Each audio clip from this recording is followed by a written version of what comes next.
ఒక తండ్రి తన కుమారుని ఎంతగానో ప్రేమించాడు. తన కుమారుడు ఏ లోటు లేకుండా సంతోషముగా జీవించాలని సమస్తము సమకూర్చాడు. కానీ ఆ కుమారుడు, నేను నా తండ్రితో ఉన్నంత కాలము నాకు స్వేచ్ఛ ఉండదు, నా తండ్రిని విడిచి దూరంగా వెళ్తే నా ఇష్టానుసారంగా జీవించవచ్చని తలంచి ఒకరోజు ఆ కుర్రవాడు ఇంట్లో ఉన్న డబ్బు నగదు తీసుకొని తన తండ్రిని విడిచి దూరంగా వెళ్ళిపోయాడు.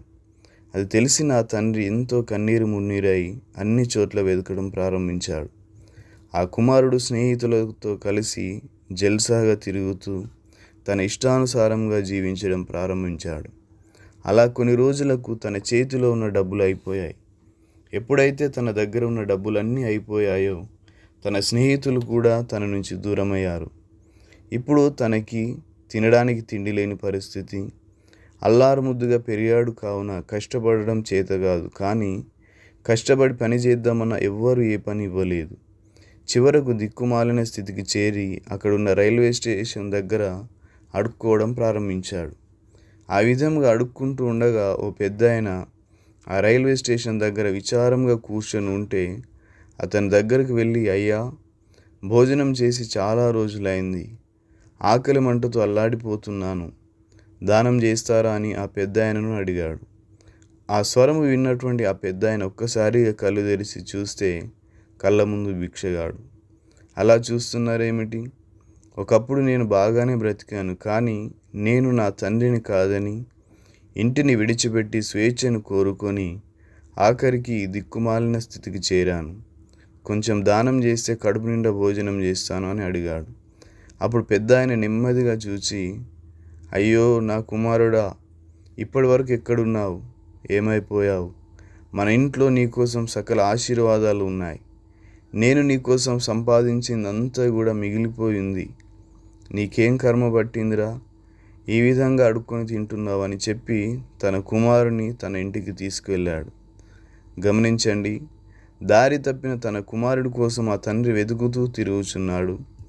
అదే విధముగా పరలోకమందున్న తండ్రి దారి తప్పిన నిన్ను పట్టుకోవాలని, దర్శించాలని వెతుకుతూ తిరుగుచున్నాడు.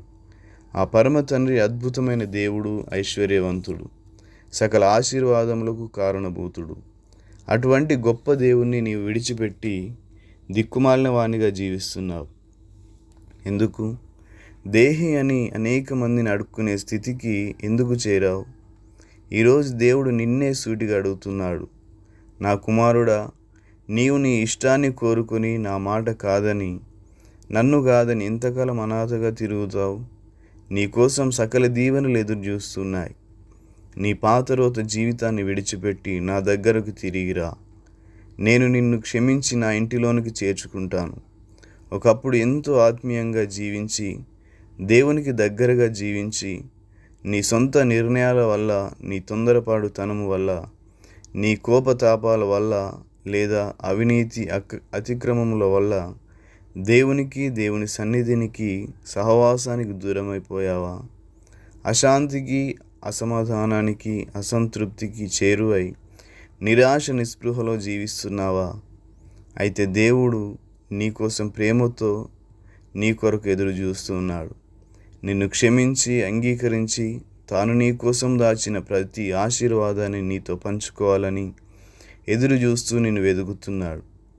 ఉన్న పాటున నిన్ను నువ్వు దేవునికి సమర్పించుకొని దీనహీన స్థితిలో నుండి బయటపడి ధన్యునిగా ఎందుకు జీవించకూడదు? ఆలోచించు, ప్రార్థించు. అయితే తండ్రి తన దాసులను చూచి, ప్రశస్త వస్త్రము త్వరగా తెచ్చి వీనికి కట్టి, వీని చేతికి ఉంగరము పెట్టి, పాదములకు చెప్పులు తొడిగించుడి.